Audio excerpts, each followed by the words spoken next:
Gaza Israeli বাহিনীর নৃশংস হামলার প্রতিবাদে ফেটে পড়েছে গোটা বিশ্ব।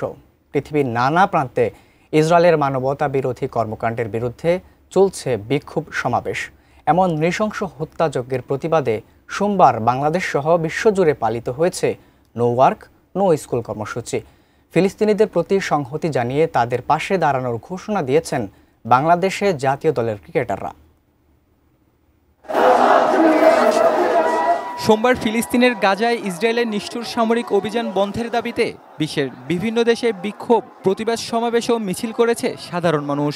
বাংলাদেশেও নানা জায়গা হয়েছে সহিংসতা বিরোধী বিক্ষোভ মিছিল। ইসরায়েলের বর্বরতার বিরুদ্ধে সরব হয়ে ফিলিস্তিনিদের পাশে দাঁড়িয়েছেন বাংলাদেশ জাতীয় দলের একাধিক ক্রিকেটারও।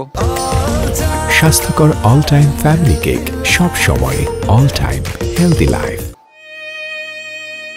ফিলিস্তিনিদের পাশে দাঁড়িয়ে সামাজিক যোগাযোগ মাধ্যমে ফেসবুকে পোস্ট দিয়েছেন wicket keeper batsman Mushfiqur Rahim. দেশটির পতাকা সহ তিনি লিখেছেন, হে আল্লাহ, নির্যাতিতদের সব জায়গায় সাহায্য করুন, তাদের রক্ষক, সাহায্যকারী, সমর্থক এবং শক্তিদানকারী হন।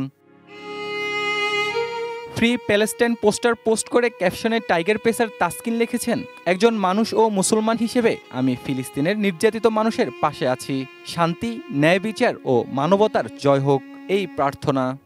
আগামী 12 এপ্রিল শনিবার। এদিকে আগামী 12 এপ্রিল মার্চ পর গাজা নামে আরেকটি কর্মসূচির ঘোষণা দেওয়া হয়েছে। সোমবার নিজের ভেরিফাইড ফেসবুকে এক ভিডিও বার্তায় এই কর্মসূচিতে সবাইকে সমবেত হওয়ার আহ্বান জানান জাতীয় দলের সদ্য সাবেক হওয়া ক্রিকেটার মাহমুদুল্লাহ। ফিলিস্তিনিদের প্রতি ইসরায়েলি বর্বরতার প্রতিবাদে পবিত্র কোরআনের উদ্ধৃতি দিয়ে পেসার শরীফুল ইসলাম লিখেছেন, যে ব্যক্তি একটি নির্দোষ মানুষকে হত্যা করে সে যেন গোটা মানবজাতিকে হত্যা করলো। ফিলিস্তিনে প্রতিদিন নিরীহ মানুষের রক্ত ঝরছে, ওরা আমাদের ভাই। দোয়া করুন, গর্জে উঠুন, অন্যায়ের বিরুদ্ধে থাকুন।